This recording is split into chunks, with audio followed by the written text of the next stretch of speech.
Hello hi नमस्कार। मैं आपका सूरज सर स्वागत करता हूं आज के इस सेशन में। आज हम बात करेंगे अप्रैल 2024 में पेंटिंग का न्यू सिलेबस न्यू पैटर्न का जो एग्ज़ाम हुआ था उसके क्वेश्चन पेपर के बारे में। डिटेल सॉल्यूशन है और आपको हम बताएंगे कि कैसे एग्ज़ाम में क्वेश्चंस के आंसर लिखने चाहिए और किस टाइप के जो टॉपिक है आपसे सबसे ज़्यादा पूछा जाएगा। तो उससे पहले एक ज़रूरी जानकारी मैं आपको यहाँ पर दे दूँ कि हमने आपके लिए एक अलग यूट्यूब चैनल बनाया है जिस पे केवल पढ़ाई से रिलेटेड कंटेंट और वीडियोज हम आपको देते हैं। तो यहाँ तक यदि आप नहीं पहुँचे हैं, डिस्क्रिप्शन में लिंक दिया है, वहाँ जाके क्लिक करके इस चैनल पे जरूर आएँ, जहाँ पेंटिंग के और भी बहुत सारे वीडियोज लेक्चर्स हमने यहाँ पर प्रोवाइड किया है। तो चलिए स्टार्ट करते हैं आज की सेशन को, जिसमें सबसे पहले हम बात करेंगे यहाँ पर MCQ क्वेश्चंस का। यहाँ पे हाँ, एक और ज़रूरी बात, पेंटिंग का पूरा कंप्लीट कोर्स अवेलेबल है और बहुत ही अफोर्डेबल है, मोबाइल रिचार्ज के बराबर है। तो जो बच्चे इंटरेस्टेड हैं कि हमारे पास एक दिन का समय है, मैं कहता हूँ जिसके पास एक दिन का भी समय है 8-10 घंटे समय निकाल के बहुत अच्छा कर लेगा।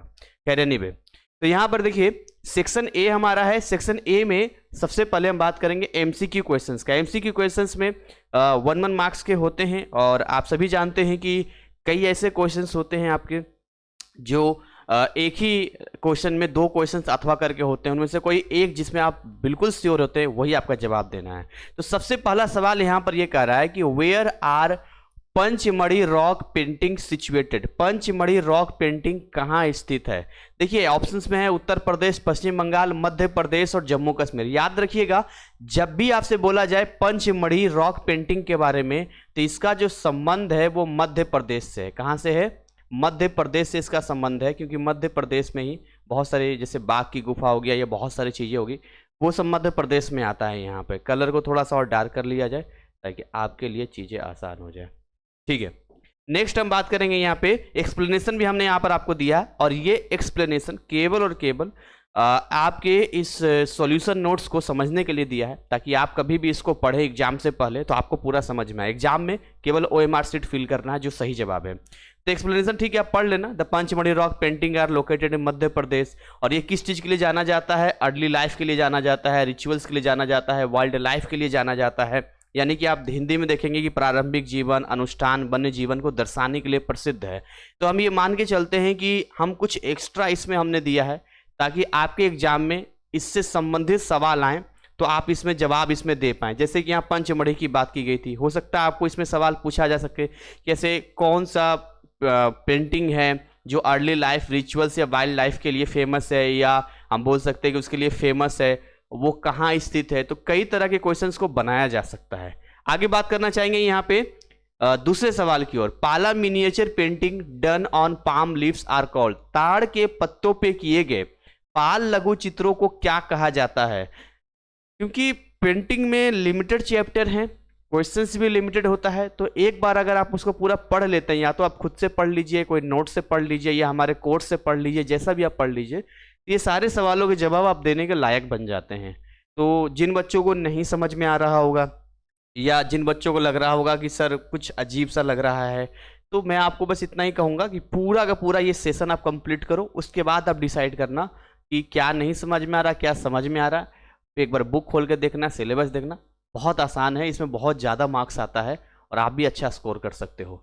तो देखिए इसमें लिखा है कल्पसूत्र, श्रीददा, मैपल, केला, और इसका सही जवाब होता है कल्पसूत्र। देखिए बेसिकली कल्पसूत्र क्या होता है, अगर मैं यहाँ पर कल्पसूत्र के बारे में बताऊं तो कल्पसूत्र जो यहाँ पर होता है वो जैन धार्मिक ग्रंथ होता है। अगर आपसे पूछेगा कल्पसूत्र क्या है तो ऑप्शन आपको देगा कि जैन धार्मिक ग्रंथ है, या बौद्ध धार्मिक ग्रंथ है, या हिंदू धार्मिक ग्रंथ है। तो याद रखिएगा कल्पसूत्र जो हमारा होता है वो जैन धार्मिक ग्रंथ होता है और ये ताड़ के पत्तों पे बनाया जाता है, जिसमें कि छोटे छोटे मिनिएचर्स यानी कि लघु चित्रों के रूप में वहां पर चित्रित किया जाता है। पहले किताबें नहीं होती थी, पेजेज नहीं होते थे, तो ताड़ के पत्तों का इस्तेमाल किया जाता था। ताड़ के पत्तों को कई रूपों में इस्तेमाल किया जाता है, आगे भी आएगा, बहुत सारी चीजें वर्ड्स आएंगे जो मैं आपको बताऊंगा, इसलिए कंफ्यूज नहीं होना है। नेक्स्ट सवाल के आगे बढ़ेंगे अगले सवाल की ओर। What is the medium of painting dying princess. ये भी बहुत ही फेमस होता है डाइंग प्रिंसेस, यानी डाइंग प्रिंसेस पेंटिंग का माध्यम क्या है? माध्यम मतलब किस चीज से उसको बनाया गया है, हमें ये समझना पड़ेगा।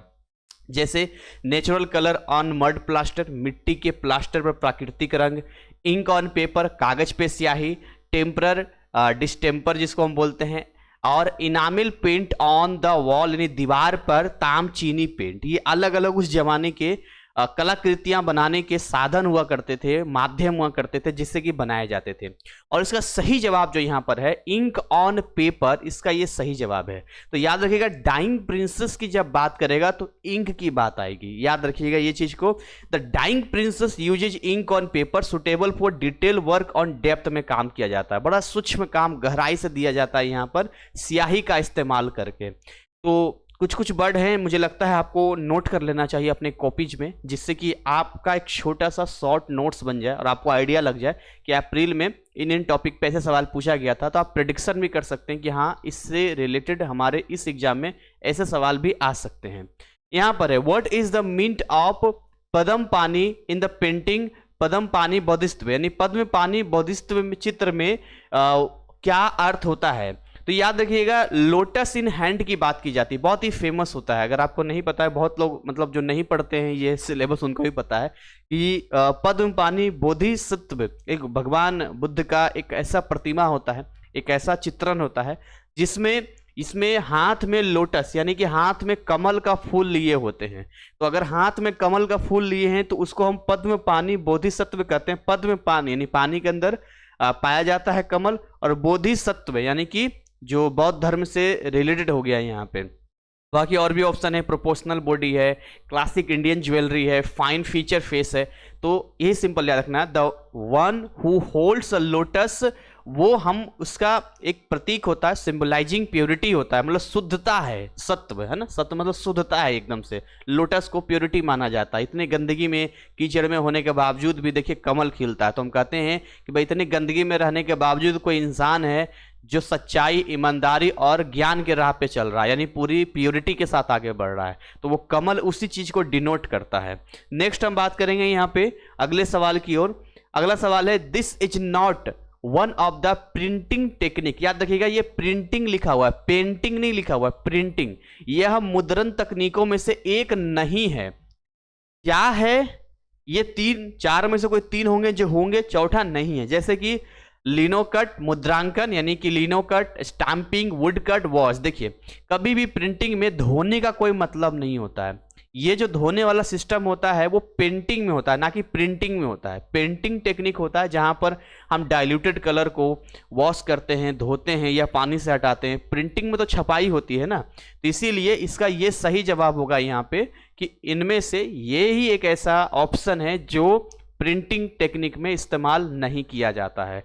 नेक्स्ट आगे हम बात करेंगे अगले सवाल की ओर। हमारा अगला सवाल यहां पर है fresco is a dash painting. Fresco कैसा पेंटिंग है? अच्छा एक बात और देखो यहाँ पे, download this PDF from our Telegram channel. तो जो बच्चे इंटरेस्टेड हैं इस पीडीएफ को डाउनलोड करने के लिए वो हमारे टेलीग्राम चैनल से डाउनलोड कर सकते हैं, या हमारे ऐप में आप जाएंगे पेंटिंग वाले कोर्स में, वहां से भी आप डाउनलोड कर सकते हैं। तो ऐप का लिंक और हमने टेलीग्राम चैनल का लिंक डिस्क्रिप्शन में दिया है, आप वहां जाएं और बिल्कुल फ्री ऑफ कॉस्ट है और इस पीडीएफ का लाभ लें। तो यहाँ पर ये है कि fresco is dash painting. Fresco कैसा पेंटिंग है? ग्लास का है, म्यूरल है यानी भित्ति चित्र है, रीजनल है, मिनिएचर है। याद रखिएगा कि ये जो वर्ड आएगा, म्यूरल वर्ड आएगा यहाँ पर, ये बहुत ही फेमस होता है और ये किससे संबंधित है? फ्रेस्को से संबंधित होता है। ये आपको ध्यान रखना पड़ेगा। तो बेसिकली इसका जो सही जवाब होगा fresco is the mural. Mural is the right answer. इसका होगा कि फ्रेस्को पेंटिंग कैसे बना है। फ्रेस्को एक म्यूरल पेंटिंग होता है जो फ्रेश प्लास्टर पे इस्तेमाल किया जाता है। जैसे कि अगर आपने कोई घर बनते हुए देखा होगा तो आपने देखा होगा कि जब दीवारों पे प्लास्टर किया जाता है तो उस समय पे क्या होता है, सीमेंट गीला होता है। गीले सीमेंट पे हम अपने अकॉर्डिंग उस पर कुछ लाइनें बना सकते हैं, उसमें गड्ढे कर सकते हैं, कोई डिजाइन दे सकते हैं। और जनरली जितने भी काम आज भी होते हैं वो गीले सतह पे बहुत ज़्यादा होता है। और गांव में लोग तो खुद से ही कई बार कर लेते हैं कि ये डिजाइन बना लिया, वो डिजाइन बना लिया। तो ये आप ध्यान रखिएगा फ्रेस्को, ये सारा डिटेल हमने अपने कोर्स में बताया है और मुझे लगता है कि एक बार जो कोर्स देख लेगा उसे ऐसे ही सारा याद हो जाएगा। नेक्स्ट आगे हम बात करना चाहेंगे the origin of Kalighat painting is considered to be in किस शताब्दी में कालीघाट पेंटिंग आया? देखिए यहां लिखा हुआ 18वीं शताब्दी, 17वीं शताब्दी, 19वीं, 16वीं। बहुत बाद में जाके कालीघाट पेंटिंग आया था। मैं क्या कर रहा हूं, बहुत बाद में जाके आया था। और इसका सही जवाब होगा 19वीं शताब्दी। 19वीं मानी जाती है यहाँ पे कि उसका बाद में जब हुआ था। और ये कहाँ से हुआ था? कोलकाता से हुआ था, याद रखिएगा। और इसमें क्या फोकस किया गया था? डेली लाइफ और रिलीजियस थीम्स, यानी कि जो दैनिक जीवन और धार्मिक विषयों पर केंद्रित था। डे टू डे लाइफ में जो भी एक्टिविटी होती है वो इसमें दिखाया गया था कालीघाट पेंटिंग में। इसके साथ ही कुछ धार्मिक चित्रण भी किया गया था। तो ये सबसे बाद का पेंटिंग है, सबसे लास्ट का आपको याद रखना है, कालीघाट का 19वीं शताब्दी। वैसे तो बाकी पेंटिंग्स का काफ़ी पहले पहले का है, लेकिन ये टाइमिंग है। क्वेश्चन देख रहे हैं किस तरीके से पूछ रहा है यहाँ पर, जैसे लग रहा है कौन बनेगा करोड़पति के हॉट सीट पे पूछा जाता है। और मुझे लगता है ऐसे ही सवाल उसमें भी आते होंगे। Next, the word Kalamkari has been derived from which of the following language? पहले याद रखिएगा कि इंग्लिश में हम लोग पेन कहते हैं और एक कलम कहते हैं। ये जो कलम है ये पार्सियन वर्ड होता है, यानी कि ये फारसी वर्ड होता है कलम, ठीक है, और उसी से बना है कलमकारी। तो यहां याद रखिएगा कलम से उर्दू नहीं होगा, तमिल नहीं होगा, मलयालम नहीं होगा। सही जवाब इसका क्या होगा? फारसी होगा। यानी डी ऑप्शन इसका सही होगा, जो कहां से आया है? पार्सियन वर्ड से आया है। इसका सही जवाब है ये। और करी का मतलब होता है वर्क, ठीक है, करी का मतलब वर्क होता है। तो वो काम जो पेन से बनाया गया है तो उसको कलमकारी कहते हैं। नेक्स्ट, ये हमारा अगला सवाल है यहां पर, और इसमें क्या कहता है? What is the meaning of Kohbar? गांव में बोलते हैं कोहबर में घुसा रहता है। कोहबर का मतलब होता है कि जब शादी होता है दुल्हर दुल्हन का, तो दुल्हन का जो कमरा होता है उसको कोहबर कहा जाता है, ठीक है। तो यहां पर the house, the bridal chamber, groom procession, दूल्हे की बारात, द फील्ड ऑफ राइस, जी नहीं, इसका सही जवाब होगा दुल्हन कक्ष। यानी ये रिफर करता है decorated for wedding rituals symbolising prosperity, इसको कोहबर कहा जाता है। नेक्स्ट, आगे बात करेंगे अगले सवाल की ओर। यहां पर है what among the following is the medium of mural art? मारे विजय, यानी कि यहां पर लिखा मारा विजय का माध्यम निम्नलिखित में से क्या है? अब देखिए अलग अलग, यहाँ पर वहाँ फ्रेस्को था, यहाँ पर आपका मारा विजय है। इसका मीडियम पूछ रहा है। जब भी मीडियम पूछेगा मतलब किस मटेरियल से उसको बनाया गया है, ये थोड़ा सा आप टेक्निकल वर्ड का ध्यान रखना। जैसे कि कागज पर एक्रेलिक, तेल की चादर पर तेल की पेंट हो गया, natural colour on mud plaster, tiles on cement wall. तो इसका जो सही जवाब होगा मारा विजय का, वो नेचुरल कलर मड प्लास्टर पर है। मड प्लास्टर का मतलब क्या होता है? मैंने कहा ना, जो प्लास्टर गीला होता है, मड का मतलब कीचड़ होता है, प्लास्टर है, तो जब गीला होता है उसके ऊपर ही हम बना सकते हैं। तो मारा विजय है natural colour on mud plaster. Common होता है एंशियंट इंडियन आर्ट में, भारतीय कला में बहुत ही प्रचलित था, और उसी का कुछ रूप है जो आज भी हमें देखने को मिलता है। बहुत सारे लोग जो मिट्टी के घर बनाते हैं, मिट्टी जब गीली होती है तो उसमें मैंने कहा ना बहुत सारे डिजाइन वो बना लेते हैं। तो ठीक ऐसे ही जो है इसमें से मारा विजय भी है। आप देख रहे हैं बहुत सारे जवाब जो है ना, बहुत सारी चीज़ों का तुक्का भी को मारेगा, सही जवाब मिल जाएगा, क्योंकि कॉमन है। आप इंडिया में रह रहे हैं तो आप तो सब कुछ देख रहे हैं कि क्या हो रहा नहीं हो रहा, तो आपको मुझे नहीं लगता कि कोई दिक्कत होनी चाहिए। सेक्शन बी में एंटर कर चुके हैं। सेक्शन बी में पैसेज है, एक पैसेज 1 होगा, एक पैसेज 2 होगा। एक पैसेज दिया जाएगा, उस पैसेज को ध्यान से आपको पढ़ना होगा, और जो भी पैसेज में दिया जाएगा उसी से संबंधित कुछ सवाल आपसे पूछे जाएंगे, चाहे वो फिलअप्स हो, चाहे वो 1 मार्क्स के हो। और ऐसे सवाल बहुत ही आसान तरीके से हम इसको पढ़कर कर सकते हैं, और इसीलिए मैं कहता हूँ पेंटिंग में बहुत अच्छा मार्क्स लाया जा सकता है, और बच्चों को हम पेंटिंग दिलवाते भी हैं। तो यहाँ पर देखिए मैं कुछ पढ़ के आपको बताना चाहूँगा यहाँ पे क्या क्या चीज़ें यहाँ पर लिखी गई है। यहाँ पर लिखा गया है during the festivals in India, त्यौहार के दौरान भारत में हम देखते हैं हम डेकोरेट करते हैं अपने फ्लोर्स को, अपने दीवारों को, इन चीज़ों को क्या करते सजाते हैं, कलरफुल डिजाइन बनाते हैं। जैसे कि दीपावली के दौरान भी आप देखते हैं कि बहुत सारे लोग क्या करते हैं, रंगोली बनाते हैं ना, तो डिजाइन करते हैं। बहुत सारे लोग अब तो इंटीरियर डेकोरेशन आ गया, तो अपने घर अपने हाथों से कोई कुछ नहीं करता है, पर आज भी गांव में कौन इंटीरियर डेकोरेशन करवाता है? लोग खुद से ही अपने हाथों से बना के कर लेते हैं काम। So these art are known as folk art. ध्यान रखिएगा, इसको फोक आर्ट के नाम से जानते हैं जब हम फेस्टिवल्स में अपने घरों को, अपने फर्श को, दीवारों को कलरफुल डिजाइनों से सजाते हैं, जिसको फोक आर्ट कहते हैं। यानी कि इन कलाओं को लोक कला के नाम से जाना जाता है। लोक कला वो कला होता है जो लोकल लेवल पे हम बात करते हैं यहाँ पे, ठीक है। And then we will learn about various folk arts and tribal arts of India. तो भारत में ऐसे बहुत सारे लोक कला है, या फिर हम जनजातीय कला यानी कि ट्राइबल बोलते हैं, जैसे आदिवासी रूप में जो लोग पुराने परंपरा को आज भी लेके आ रहे हैं, जो संबंधित है ट्राइब से यानी किसी आदिवासी समूह से संबंधित रखते हैं या उनके पूर्वज होंगे, अब वो नहीं हैं तो उसको भी कहीं ना कहीं उस पीढ़ी दर पीढ़ी चीज़ों को संजो कर रख रहे हैं, तो वो ट्राइबल आर्ट कहलाएगा, ये फोक आर्ट कहलाएगा। Folk art is the art of the people of a specific geographical region. अगर हम फोक आर्ट की बात करें तो फोक आर्ट जो है अलग अलग होता है, ज्योग्राफिकल रीजन के अंदर है। अगर आप ठंडे प्रदेश में जाएंगे तो वहाँ का अलग फोक आर्ट मिलेगा, गर्म प्रदेश में जाएंगे वहाँ का अलग फोक आर्ट मिलेगा। अगर हम नॉर्मल भी बात करें तो अलग अलग एरिया में अलग अलग अपना कल्चर होता है, उसके अकॉर्डिंग ही फोक आर्ट होता है। यहाँ पर इट्स हिस्ट्री इंडिया में अलग ही है, as old as the history of its people, जैसे लोगों का इतिहास है। सम artifacts obtained from India's proto-historic culture are categorized into folk art, और बाद में जाके प्रोटो ऐतिहासिक संस्कृति से कुछ कलाकृतियों को हमने उसको क्या किया, कैटेगराइज कर दिया है।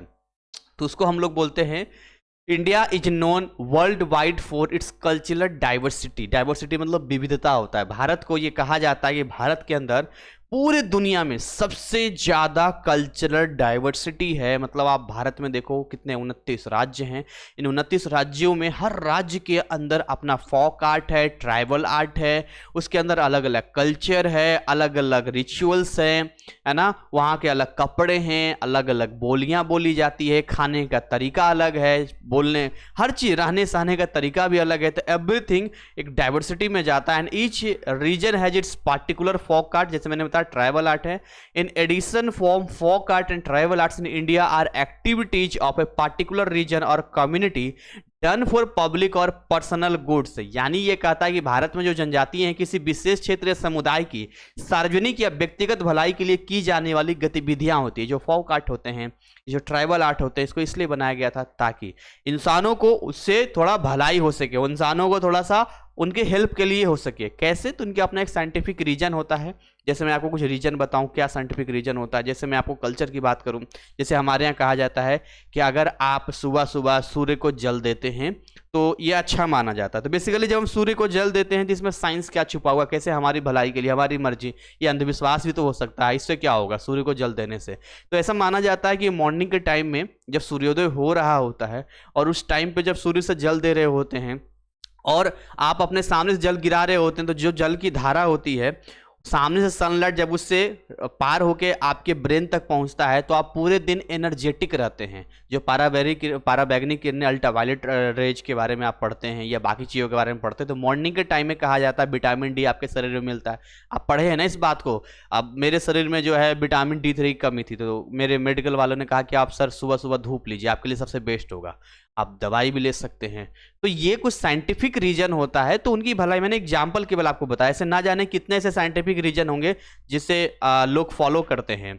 And this art form is a part of various ritual as well as non rituals. तो ये जो कई बार रिचुअल्स भी होते हैं और कई बार अनुष्ठान का हिस्सा होता है, कई बार गैर अनुष्ठान का हिस्सा होता है। अनुष्ठान मतलब जो चीज़ें हम परंपरागत तरीके से कंपलसरी मानते तो मानते, कुछ ऐसे हैं जिसको हमने बस इसको अपने को फॉलो कर लिया है। आगे लिखा है यहाँ पे, and drawing and painting are made with natural colour on walls. दीवारों पर जो हम बनाते हैं अलग अलग कलर्स का, and the ground using a twig and rag. ये दो वर्ड याद रखिएगा, ट्विग एंड रैग। हिंदी में इसको हम क्या बोलते हैं, यहाँ पर टहनी और चिथड़े बोलते हैं। क्या बोलते हैं? टहनी और चिथड़े बोलते हैं। इसका ब्रश बनाते हैं, इसका ब्रश बना के इससे बनाया जाता है। टहनी हो गया और कुछ चिथड़े। चिथड़े का मतलब आप ये कह सकते हैं कि जैसे कपड़े के हो सकते हैं वो हिस्सा, या कोई घास हो सकता है, या कोई वेस्ट मटेरियल हो सकता है जिससे हम ब्रूश टाइप का बना लेते हैं। मटेरियल के रूप में हम इससे तो ब्रश हमने बना लिया, मटेरियल के रूप में क्या लेंगे? येलो अर्थ, पीली मिट्टी होगी, या ऑकर यहाँ पर हो गया, यानी कि आप ये कह सकते हैं कि गेरू हो गया, चौक हो गया, लैंप सूट हो गया, मतलब दीपक का जो कालिक होता है, जैसे यहाँ दीपक जला दिया, यहाँ पर कोई मान लो कि कोई और बर्तन रख दिया मिट्टी कहीं, इसका जो धुआं जाएगा इससे जो जो कालिक तैयार होगा वो कालिक इसका इस्तेमाल किया जाता है। मुझे आज भी याद है मेरी दादी काजल घर पे बनाती थी। वो सिंपल क्या करती थी, शुद्ध सरसों का तेल लेती थी और शुद्ध सरसों का तेल लेके उसका दीपक बनाती थी, किसी साइड जगह पे जहां हवा ना जा सके, साइड जगह पे रखती थी, उसके ऊपर एक मिट्टी का बर्तन रखती थी और जो कालिक जाता था उस कालिक जब वहां जमा होता था वापस, उस मुझे एग्जैक्ट ध्यान नहीं है, उस पर सरसों के तेल 1-2 बूंद डाल के या क्या घी होता था डाल के उसको थोड़ा सा मड टाइप का बनाती थी और फिर एक डब्बे में रखती थी और वो काजल बनकर तैयार हो जाता था।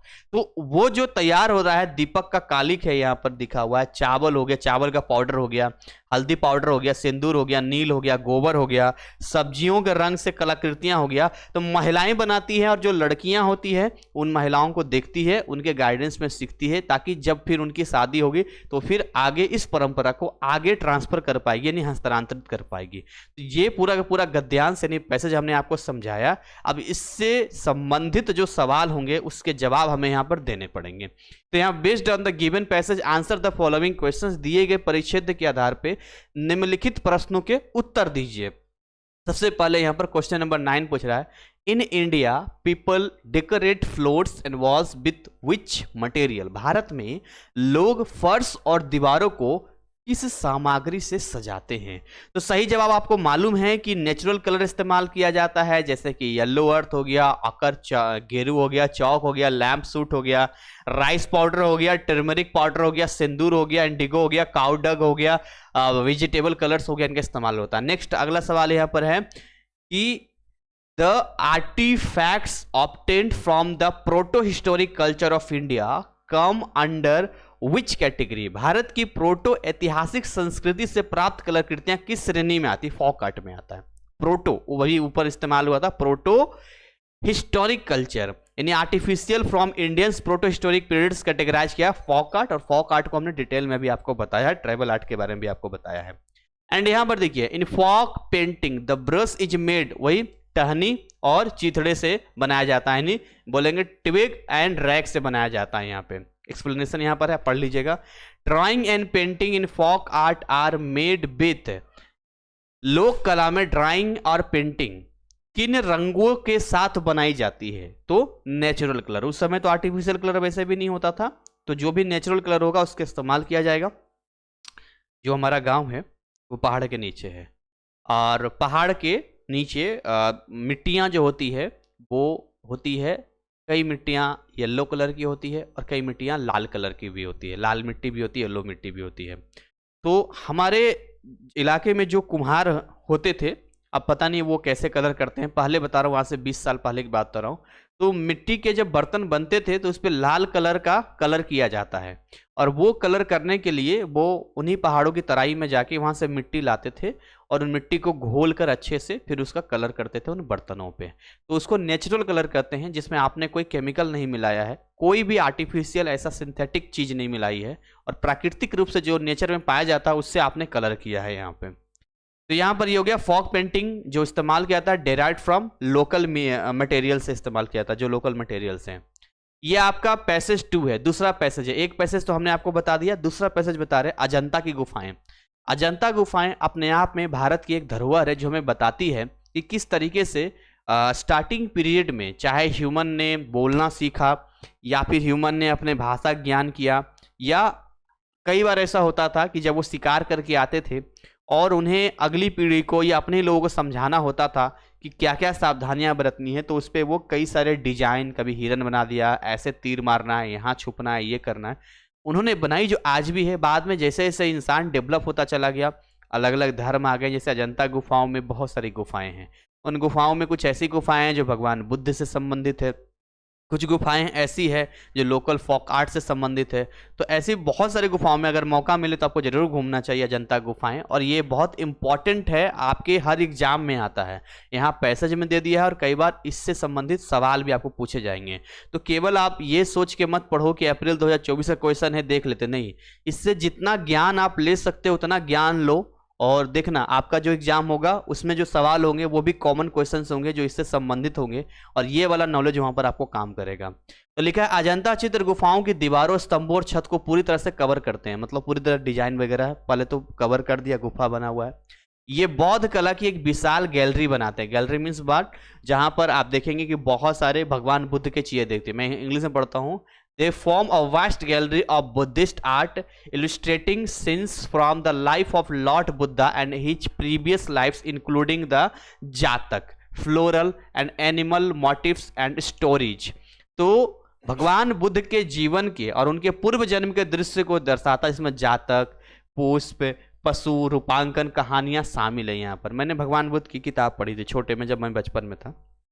तो वहां पर जो है हमारे यहाँ विश्व शांति स्तूप, आप सर्च करेंगे बिहार में राजगीर, वहाँ विश्व शांति स्तूप है, वहाँ स्पेशल भगवान बुद्ध का वहाँ पर है। बहुत टूरिस्ट लोग भी आते हैं जो भगवान बुद्ध को मानते हैं। बगल में ही बोध गया है जहाँ भगवान बुद्ध को शांति मिली थी, ज्ञान मिला था। तो जो मैंने उसमें पढ़ा था कि किस तरीके से वो एक राजा के बेटे थे, फिर धीरे धीरे जाके उन्होंने सवाल करते थे कि मृत्यु क्यों होता है, इंसान बूढ़ा क्यों होता है, ये क्यों होता है, और इन सवालों के जवाब ढूंढने के लिए उन्होंने घर गृहस्थी सब त्याग दिया था। उनकी शादी तक करवा दी गई थी, क्योंकि बचपन में ये कहा गया था ज्योतिषियों के जरिए कि ये बहुत बड़ा सन्यासी बनेगा, और इसी डर से उनकी शादी करवा दी गई। उनका एक पुत्र भी हुआ जिसका नाम राहुल रखा गया था। राहुल का मतलब होता है कि जोड़ने वाला, मतलब जिससे आप लिंक बना रहे हैं, आपका कनेक्शन बना रहे। लेकिन तब भी वो आगे बढ़ गए। उसके बाद फिर कहानी बढ़ती चली गई, उनके ज्ञान की प्राप्ति हुई और फिर तो सिलसिला जारी रहा। तो वो जो चीजें हैं वही सारी चीजें आपको अजंता गुफाओं में मिलती है। और इसमें द जातक रिप्रेजेंटेड हियर आर द छादंता जातक, यानी यहाँ लिखा है छदंता। यह प्रदर्शित जातकों में छदंता जातक, हस्ती जातक, विसंतरा जातक, महाकपि जातक, द्वितीय मटी पोसाका जातक और साम जातक शामिल है। जातक में भी जो बौद्धिस्ट लोग होते हैं उसके अंदर भी कई कैटेगरी होता है। उसी कैटेगरी में यहाँ पर लिखा है हस्ती जातक, विसंतरा जातक, महाकपि जातक टू एंड माटी पोस्का जातक एंड समा जातक। ये सारे वेराइटी उसके अंदर भी है। Another prominent art work associated with Buddhist art and architecture in India so found in Bagh caves. दूसरा हमें देखने को मिलता है बाग केव्स। मैंने आपको बताया था स्टार्टिंग में, मध्य प्रदेश बहुत ही फेमस है। एक अजंता गुफाओं के बारे में आपके सिलेबस में पढ़ना है, दूसरा मध्य प्रदेश के बाग केव्स के बारे में पढ़ना है। बाग की गुफाएं कहते हैं, कोई बाग नहीं है बट उसका नाम है बाग की गुफाएं, ठीक है। एंड देन वहां पर हम बात करें, यहाँ पे जो ये है 50 किलोमीटर दूर है वेस्ट ऑफ मांडू। मांडू से 50 किलोमीटर की दूरी पर है। Ajanta caves lie on the binding bed of the Bagora river. Bagora river के नदी के small tributary of Tapti river north east of Aurangabad district in Maharashtra. तो महाराष्ट्र के अगर औरंगाबाद की बात करें, यहाँ दिखा है यहाँ पर कि अजंता गुफाएं महाराष्ट्र के औरंगाबाद जिले से उत्तर पूर्व में ताप्ती नदी की एक छोटी सहायक नदी बाघोरा नदी है। तो देखिए मैं आपको बता रहा हूँ, औरंगाबाद क्या है, महाराष्ट्र में एक औरंगाबाद जिला है, वहाँ एक नदी है ताप्ती नदी। ताप्ती नदी का एक और सहायक नदी जिसका नाम है बाघोरा नदी। उस बाघोरा नदी के पास में ही, बाघोरा नदी के तट पर ही जो है ये बाघ की गुफा आपको मिल जाएगा। और गुफाओं के नाम पास के गांव अजिंठा के नाम पे रखा गया है। तो उस समय जो नाम था अजिंठा था, है ना। अब अंग्रेजी लोग तो आपको मालूम है कि कितना बढ़िया प्रोनाउंसिएशन है उनका।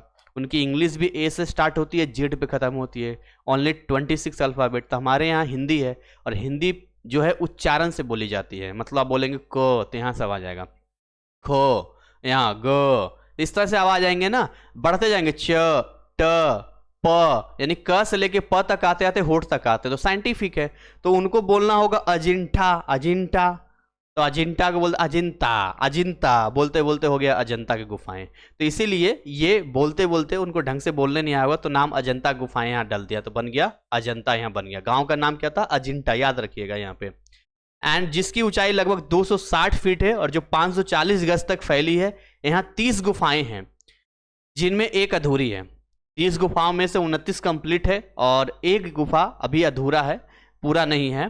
गुफा संख्या 9, 10, 19, 26, 29 चैत्य होल यानी पूजा स्थल है, जबकि अन्य मठ थे जहां भिक्षु रहते थे। भिक्षु मतलब जो बौद्ध धर्म को मानते हैं। इन गुफाओं की खोज जो है 1819 में मद्रास रेजिमेंट के अधिकारियों द्वारा की गई थी, जिसमें मेजर जॉन स्मिथ शामिल थे। अजंता गुफाओं पर पहली रिपोर्ट लेफ्टिनेंट ई एलेक्जेंड्रा द्वारा 1824 में सोसाइटी को, एशियाटिक सोसाइटी को सबसे पहले भेजी गई थी। उससे पहले वर्ल्ड वाइड लेवल पे अजंता गुफाओं के बारे में कोई जिक्र नहीं था। लेकिन जैसे ही 1890 में मद्रास रेजिमेंट ने इसको ढूंढा, फिर इसको रिपोर्ट बनाई, लगभग 4 से 5 साल का समय लगा, फिर प्रॉपर इन्वेस्टिगेशन के बाद, डिस्कवरी के बाद उसको भेजा गया कि इतनी गुफाएं हैं, इसका इसका नंबर है, ये सारी, क्योंकि इतनी पुरानी चीज़ें थी कि उसमें पूरा स्टडी करना पड़ा, तब जाके चीज़ें हुई। तो दो चीज़ों का थोड़ा सा, एक मध्य प्रदेश की बाघ गुफाओं का जिक्र किया था, कहाँ है बस याद रखिएगा, और अजंता गुफाओं के बारे में है। और नंबर कौन सा है, 9, 10, 19, 26, 29, ये पूजा स्थल थे। अब इससे संबंधित सवाल यहाँ पर आपसे पूछा जाएगा, यहाँ पे दैट हाउ मेनी अनफिनिश्ड लिखा है ना, based on the given passage answer the following questions, दिए गए परिच्छेद के आधार पर निम्नलिखित प्रश्नों के उत्तर दीजिए। तो how many unfinished caves are there in Ajanta caves, Ajanta गुफाओं में कितनी अधूरी गुफाएं हैं? तो हमने आपको बताया 30 गुफाओं में से 29 कंप्लीट है, एक अधूरा है, तो 1 अनफिनिश्ड केव, यानी 30 में से एक अनफिनिश्ड है।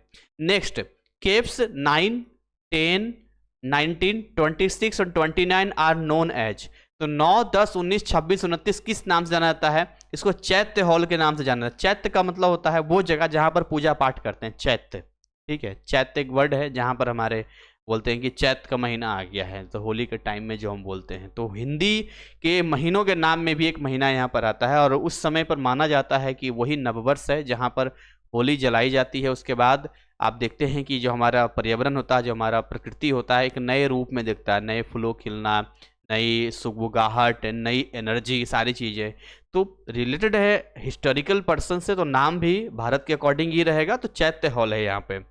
नेक्स्ट क्वेश्चन यहाँ पर, the place where the monk lived is known है, जिस स्थान पे भिक्षु मतलब मॉन्क रहते थे उसको क्या नाम करते थे? तो उसका नाम जो था यहाँ पर याद रखिएगा, उसका विहार बोलते थे, विहार, यानी कि मोनेस्ट्रीज, यानी इसको हम बोलते हैं कि वो जगह जहाँ पर भिक्षुक रखते थे, विहार। विहार पे बहुत सारा नाम पड़ा, ये विहार, वो विहार, है ना, विहार। तो विहार से ही जो है ये जो नाम बढ़ते बढ़ते बढ़ते बढ़ते अलग अलग मिलते हैं, तो आनंद विहार, ये विहार, तो विहार का मतलब यही है। नेक्स्ट आगे बात करेंगे यहाँ पे 16, apart from Ajanta caves, Ajanta गुफाओं के अलावा मध्य प्रदेश की कौन सी गुफा बौद्ध कला और वास्तुकला के लिए जानी थी? बाघ केव्स आप जानते हैं, बाकी गुफाएं। एक्सप्लेनेशन यहाँ पर है, लोकेटेड आप जानते हैं कहाँ पर है, कंटेंट्स बुद्धिस्ट आर्ट है, और करके यहाँ दिया ये दे दो या ये दे दो, 16 में ही यहाँ पर काउंट होगा। Ajanta caves were discovered in which year, किस ईयर में ढूंढा गया? तो 1819 में ढूंढा गया था। और कब? तो आपने देखा था कि जो मद्रास रेजिमेंट के लोग थे उन्होंने किया था 1820 में, 24 में एशियाटिक सोसाइटी में फिर इसको भेजा गया था। ये सारी चीज़ें यहाँ पर हमने देखा। आगे बात करना चाहेंगे, state whether the following statement are true और फॉल्स, कथन सत्य है या असत्य है, इसका स्पष्ट कीजिए। तो लाइन को बड़े ध्यान से आपको यहाँ पर पढ़ना पड़ेगा, फिर उन लाइनों को हमें समझना पड़ेगा, फिर हम डिसाइड कर पाएंगे यहाँ पर कि वो सही है या गलत है। और हमने यहाँ एक्स्ट्रा एक्सप्लेनेशन आपको दिया है, ध्यान रहे आपको अपने आंसर शीट में केवल ट्रू फॉल्स और रिलेटेड सवाल ही लिखना है, कोई एक्सप्लेनेशन ऐसे आपको आंसर शीट में नहीं लिखना। ये केवल और केवल आपके अंडरस्टैंडिंग के लिए है, ताकि कभी भी आप इस पीडीएफ को पढ़ें तो वहाँ पर आपको बार बार बुक ना ओपन करना पड़े, गूगल ना सर्च करना पड़े, डायरेक्ट यहीं पर सब चीज़ आपका क्लियर हो जाए। तो यहाँ पर क्वेश्चन नंबर 17 की बात करेंगे, mural is an art work painted और अप्लाइड डायरेक्टली ऑन वॉल। एक भित्ति चित्र कलाकृति है जो सीधे दीवार पर चित्रित या लगाया जाए, सीधे दीवार पे होता है, बिल्कुल ट्रू है, यानी कि म्यूरल लार्ज आर्ट वर्क होता है जो दीवारों या सीलिंग पे बनाया जाता है। नेक्स्ट, द बौद्धिस्ट पद्म पानी is located in cave number 5, गलत जवाब है। याद रखिएगा कि जो बोधिसत्व पद्म पानी है जो हाथ में कमल लिए हुए है, वो अजंता की गुफा नंबर 1 पर है, स्टार्टिंग यहीं से होता है, इस बात को हमेशा दिमाग में क्लिक कर लीजिएगा। अजंता की जो सबसे पहली गुफा है, केव नंबर 1 है, वहां पर हाथ में कमल लिए भगवान बुद्ध के चित्रण को दिखाया गया है, यानी कि बोधिसत्व पद्म पानी के गुफा के नाम से जाना जाता है। आगे बात करें, क्वेश्चन नंबर 19 की बात करेंगे, the pigment glauconite symbolise blue colour, वर्णक ग्लूकोनाइट नीले रंग का प्रतीक है, ये ट्रू है, क्योंकि यहाँ पर जो हमने पिगमेंट ग्लूकोनाइट देखा था उससे हमें कौन सा कलर मिलता था? ब्लू कलर मिलता था। तो ग्लूकोनाइट प्रोड्यूस करता है ब्लू शेड्स इन आर्ट, है ना, शेड्स दिखाना हो, शेड्स का मतलब शैडो टाइप का दिखाना हो कुछ ऐसा, तो उसमें दिखाता है यहाँ पर। नेक्स्ट हम बात करेंगे 20 की, the Ajanta painting depict Apsara and गंधर्व, अजंता चित्रों में अप्सराओं और गंधर्वों को दर्शाया गया। बिल्कुल, देखिए टोटल 30 में एक अधूरा था, 29 कंप्लीट था, उसमें से कुछ भगवान बुद्ध के थे, कुछ पूजा स्थल थे, ठीक है, और कुछ जो थी अप्सरा और गंधर्वों को वहां पर दिखाया गया है, ठीक है, और ये वहाँ का कला में आम था यहाँ पर। तो इतनी गुफाओं में हमने पूरा डिटेल एक एक थोड़ी ना पढ़ा है ना, तो मेन मेन पढ़ा है। तो भगवान बुद्ध का है, अप्सराओं का है, गंधर्वों का है, और सबसे पहली जो गुफा हमें देखने को मिलती है वो देखने को मिलती है बोधिसत्व पद्मपाणि को देखने को मिलती है। अगले सवाल की बात करेंगे यहाँ पर, निम्नलिखित प्रश्नों का उत्तर न्यूनतम 30 शब्दों में दीजिए। तो यहाँ 21 है जिसका जवाब 22 ऐसे करके देखेंगे। सबसे पहला यहाँ पर लिखा हुआ है कि write about the beautiful Ajanta cave painting apsara, यानी सुंदर अजंता गुफा पेंटिंग अप्सरा के बारे में लिखिए। यहाँ पर जो हमने अभी आपको बताया कि अप्सरा क्या होते थे, गंधर्व क्या होते थे, तो ऐसा माना जाता है या हिंदू रिचुअल्स के हिसाब से, धार्मिक ग्रंथों के हिसाब से बोला जाता है कि एक स्वर्ग होता है और स्वर्ग में एक इंद्र का एक जगह होता है जहाँ पर आप देखते हैं वायुदेव, जल देव, अग्नि देव, सारे देव होते हैं वहाँ पे। और वहाँ पर जो अप्सराएं होती है, मतलब जो सुंदर स्त्रियां होती है, वो वहाँ एंटरटेनमेंट यानी कि मनोरंजन के लिए, वहाँ उस सभा के लिए, जैसे हर जगह पे राजा महाराजाओं के लिए होता है, तो उन अप्सराओं को हम बोलते हैं, अप्सरा बोलते हैं। गंधर्व उसी से संबंधित वर्ड है, जो वहाँ गंधर्व होते हैं वहाँ पे। तो अप्सरा और गंधर्व होता है यहाँ पे। The apsara painting in Ajanta showcases celestial dancers, माने वो नृत्य करने वाले होते हैं, adorned in jewellery symbolising beauty and grace, यानी अजंता अप्सरा में चित्र जो नर्तकियां होते हैं आभूषणों में सजाया गया है, सौंदर्य और शीलता का प्रतीक है। प्राकृतिक रंग मिट्टी के प्लास्टर से इसको बनाया गया है यहाँ पर अजंता में। क्वेश्चन नंबर 22 की यहाँ पर हम बात करेंगे, which artist work was based on Bengal folk and form, कौन सा बंगाल फॉर्म था, explain the technique and medium used, यानी किस कलाकार का काम बंगाल लोक कला रूप पे आधारित था, कलाकार द्वारा उपयोग की जाने वाली तकनीक और माध्यम को समझाइए। तो देखिए, जामनी रॉय थे जो इंस्पायर्ड थे बंगाल फोक से, और उन्होंने बोल्ड आउटलाइन बनाए थे नेचुरल कलर का कैनवास में। His art capture rural simplicity in expressive forms, यानी कि जामनी रॉय बंगाल की लोक कला से प्रेरित थे, जो कैनवास पे बोल्ड रेखाओं और प्राकृतिक रंगों का उपयोग करते थे। उनके कार्य ग्रामीण सादगी और अभिव्यक्तिपूर्ण रूपों को दर्शाते हैं। ग्रामीण कार्य मतलब ग्रामीण, यानी कि हम बोल सकते हैं रूरल जो लाइफ होता है उसको वो ज्यादा दिखाते थे बंगाल उसमें। आगे बढ़ना चाहेंगे नेक्स्ट यहाँ पर क्वेश्चन नंबर 23 की बात की गई, जिसमें 2 सवाल यहाँ पर दिया गया है और उनमें से कोई एक का जवाब को देना है। जैसे कि यहाँ पर देखिए पूछा गया है, right about famous painting of Kalpasutra, Kalpasutra के बारे में पूछ दिया, जो जैन का स्पिरिचुअल स्टोरीज इस पे बनाया जाता था। तो Kalpasutra is a Jain manuscript painted on palm leaves showing intricate Jain spiritual stories. Kalpasutra Jain हस्तलिपि है जिसे ताड़ के पत्तों पर जैन धार्मिक कहानियों के रूप में चित्रित किया गया। मैंने स्टार्टिंग में बताया था, बहुत ही इंपॉर्टेंट है। नेक्स्ट बात करेंगे, write about the painting a common Indian nightjar bird, painting a common Indian nightjar bird के बारे में लिखिए। This painting capture the Indian nightjar bird with detail natural colour showing the beauty of Indian wildlife. यह चित्रण भारतीय nightjar पक्षी को प्राकृतिक रंगों के साथ दर्शाता है, जो भारतीय वन जीवन को सुंदरता को प्रकटित करता है, प्रकट करता है। देखिए, बहुत एक पक्षी होता है, इसकी चोंच बड़ी लंबी होती है, आपने देखा होगा, पता नहीं आपने देखा कि नहीं देखा, क्योंकि इतना पॉल्यूशन और इतनी चीज़ों के बावजूद मतलब जिसको हम लोग बुलबुल भी कहते हैं, है ना, उस पर कई सारे गाने भी हैं। तो बुलबुल को पता नहीं आजकल आपने देखा है कि नहीं देखा है, पहले बचपन में हम देखते थे, चिड़िया बुलबुल सब हमें दिखाई देते थे। तो उसी का जो आर्ट बनाया गया है उसी के ऊपर यहाँ पर, उसी का नाम है कॉमन इंडियन नाइटजार के नाम से है। नेक्स्ट हम बात करेंगे यहाँ पे, ये आपका क्वेश्चन नंबर 24 है, और answer the following questions in minimum 70 words.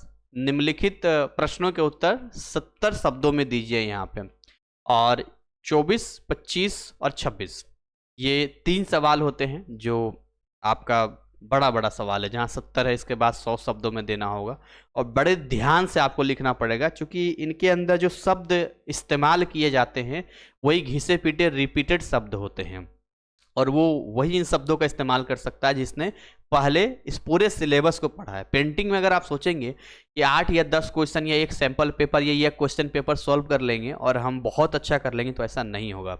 मैं भी ऐसा पहले मानता था, लेकिन जब हमने सिलेबस को देखा और बच्चों की समस्या को देखा, तो बच्चों को रिक्वेस्ट पे फिर हमने पूरा कोर्स डिजाइन किया, जो मिनिमम आप मोबाइल रिचार्ज के बराबर है।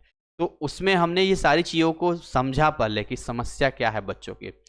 तो इसके बाद ही बच्चों को फिर भी बोलते हैं कि चाहे भले हमारा कोर्स आप लेते हो, फिर भी प्रैक्टिस तो करोगे ना, सुनना और लिखना, ये दो अलग अलग चीज़ें। सुनने के बाद दिमाग में पिक्चर बनती है, पर लिखने के बाद हम बिल्कुल प्रोफेशनल तरीके से सही शब्दों को लिख पाते हैं। सुनने के बाद हम वो बोलते हैं जो हम डेली भाषा में बोलते हैं, और वो डेली भाषा वाली चीज़ें यहाँ नहीं लिखनी है।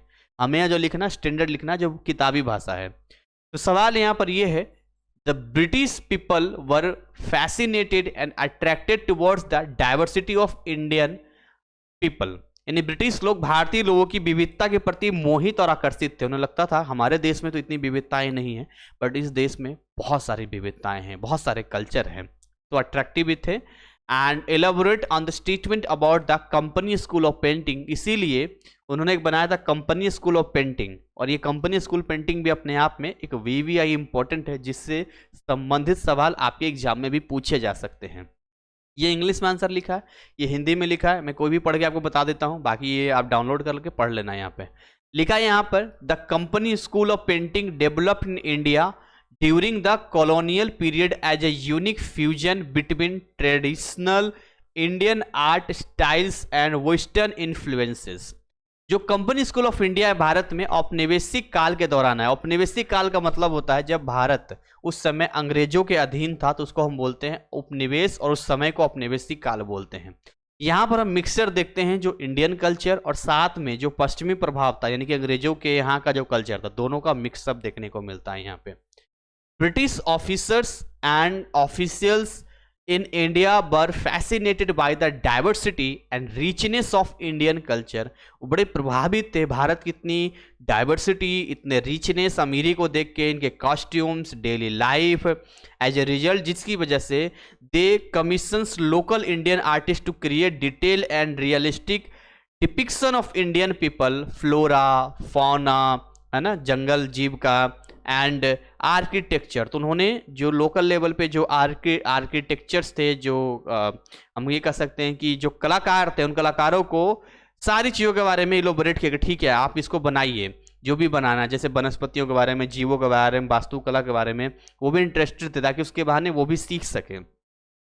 Artist from this school often use water colour, जिसका वाटर कलर इस्तेमाल किया था creating work with meticulous attention to detail. यानी ये कह रहा है यहाँ पे कंपनी स्कूल कलाकारों ने जल रंग का उपयोग किया और सूक्ष्म विवरण पर ध्यान दिया, मतलब बड़े बारीक बारीक चीजों पर ध्यान दिया यहाँ पे। एंड हम बात करना चाहेंगे, unlike traditional Indian art which emphasised symbolic representation, company school painting aim to document and showcase Indian diversity realistically, यानी कि रियलिस्टिक तरीके से भारत के कल्चर और भारत की चीज़ों को दर्शाया जाए। इसीलिए कंपनी स्कूल ऑफ पेंटिंग को बनाया गया था ताकि इसको वास्तविकता में दिखा सके यहाँ पे।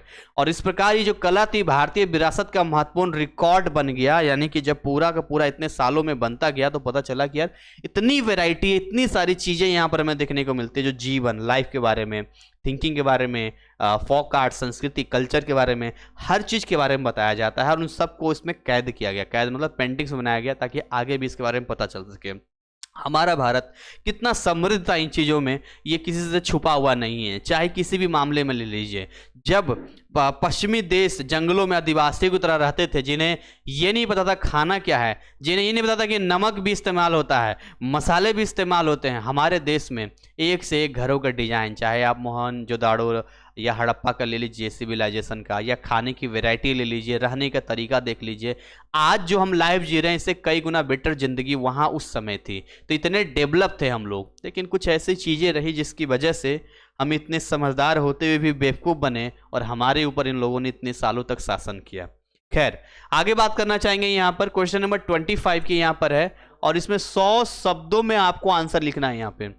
यानी लिखा है answer the following questions in minimum 100 words, निम्नलिखित प्रश्नों का उत्तर न्यूनतम 100 शब्दों में दीजिए। तो इसमें लिखा है कि Rajasthani painting hold an important place in the history of Indian painting, explain the statement with relevant examples. यानी कि राजस्थानी चित्रकला भारतीय चित्रकला के इतिहास में एक महत्वपूर्ण स्थान रखती है।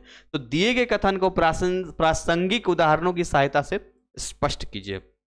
देखिए, राजस्थानी हो चाहे वो बंगाली हो या अलग अलग जगह का हो, हम ये नहीं कहेंगे कोई कम कोई ज़्यादा है, लेकिन अगर हिस्ट्री में उठा के देखें तो आज भी राजस्थान के अंदर जो फोक आर्ट देखने को मिलता है, जो ट्रेडिशन देखने को मिलता है, जो कल्चर देखने को मिलता है, वो वैरायटी आज भी लगता है जीवंत है। लोगों ने अभी तक लेके आए हैं उस चीज़ को, चाहे उनके कपड़ों पे आप देखें, दीवारों पे, घरों पे डिजाइन बहुत ही फेमस है, no doubt.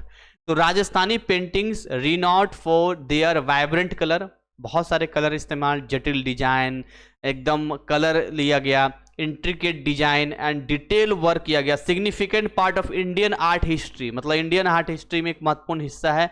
Originating from the princely state of Rajasthan, जहां ये राजस्थान के राजसी राज्यों से उत्पन्न हुआ, एंड स्पिरिचुअल स्टोरीज तक पहुंचा, यानी कि आप कहानियों तक पहुंचेंगे, पौराणिक कहानियों तक पहुंचेंगे। For instance the Mewar school of painting often depicted scenes from the Ramayana and Mahabharata. अगर हम देखें यहाँ पर मेवाड़ स्कूल ऑफ पेंटिंग का, जहाँ पर रामायण के बारे में, महाभारत के बारे में, या फिर पोर्ट्रेइंग कैरेक्टर जिसमें कोई उपदेश दे रहा है, विद एक्सप्रेसिव फेसेस, फेस का एक्सप्रेशन भी बहुत ही बढ़िया था। एंड डिटेल अटायर था, सबसे बड़ी बात है यहाँ पर डिटेल मतलब परिधान, मतलब उसके अंदर गेटअप भी बहुत ही बढ़िया दिखाया गया था, जो उसका श्रृंगार होता है। The Krishnagarh school is known for its idealise portrait of Radha and Krishna. आप जानते हैं कि कृष्णगढ़ होगा तो कृष्ण से रिलेटेड ही होगा, संबंधित होगा, राधा और कृष्ण का हो गया। मोस्ट फैमिली पेंटिंग, यानी जिसको बोलते हैं बानी थानी, यहाँ पर लिखा होगा, यहाँ पर बनी ठनी, हिंदी में थोड़ा बनी ठनी है, यहाँ पर बानी नहीं, बनी ठनी। विच सोज राधा विथ एलोंगेटेड आइज, आंखों को देखिए किस तरीके से आंखें दी गई है राधा की।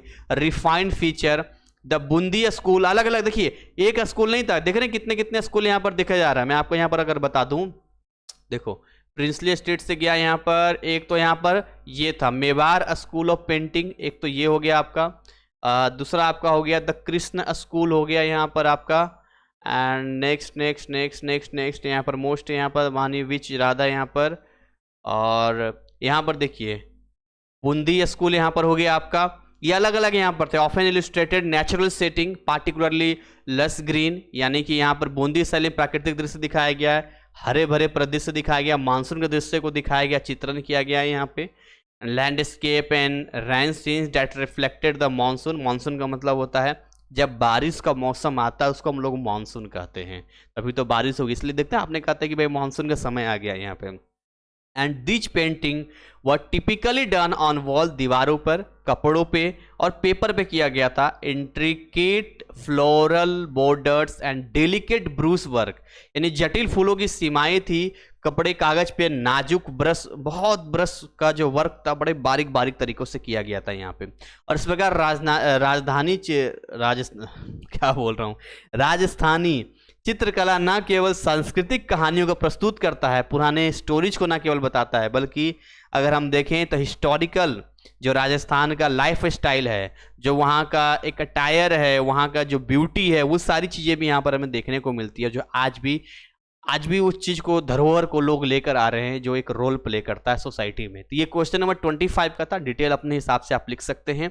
इस सीक्वेंस में सबसे आखिरी सवाल ये है 26, और इसके बाद हमारा ये क्वेश्चन का जो पेपर है वो कंप्लीट हो जाएगा। पर ध्यान रहे, एक एक लाइन, एक एक वर्ड आपके लिए मोस्ट इंपॉर्टेंट है, क्योंकि ना हमें पता है ना आपको पता है कि एग्जैक्ट क्वेश्चंस कैसे पूछे जाएंगे, और एक विद्यार्थी के लिए एक एक नंबर बहुत ही कीमती होता है, बूंद बूंद घड़ा भरता है। वैसे ही एक एक नंबर के मिलने से आपका एक मार्क्स तैयार होता है, और आप इन्हीं मार्क्स के लिए पूरे साल मेहनत करते हैं, पूरे लाइफ के लिए लड़ाई होती है, क्योंकि इसके बाद ही डिसाइड होता है कि कितने किसके अच्छे मार्क्स है और कौन कितना आगे बढ़ेगा।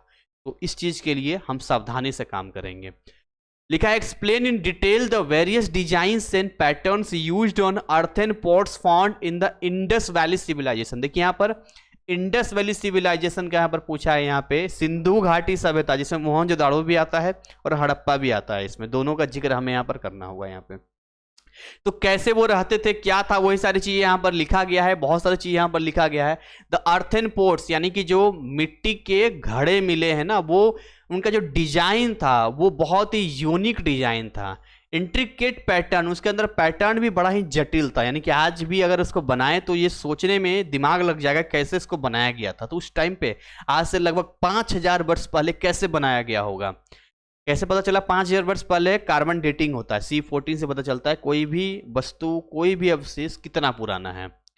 And intricate pattern that reflect the advance craftsmanship and artistic sensibilities of the time. तो उस टाइम पे ये पता चलता है कि कितना डेवलप था शिल्प कला, कितने वो संवेदनशील थे, कितने वो सेंसिबल थे कि एकदम इतनी बारीकी से उन्होंने काम किया।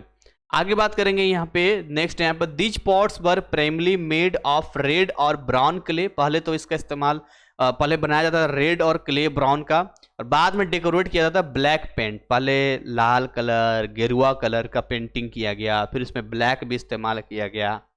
एंड नेक्स्ट बात करें, design often included geometric pattern like circles. देखिए उन्हें ज्योमेट्री की भी पहचान थी। आज हम पढ़ते तो हमें बदलता है सर्कल होता है, ये सेंटर होता है, सेंटर से जो आपका सरकमफ्रेंस यानी परिधि होता है, उसकी जो दूरी होती है वो बराबर होता है। वो उस टाइम तो लोगों को पता था इसका मतलब।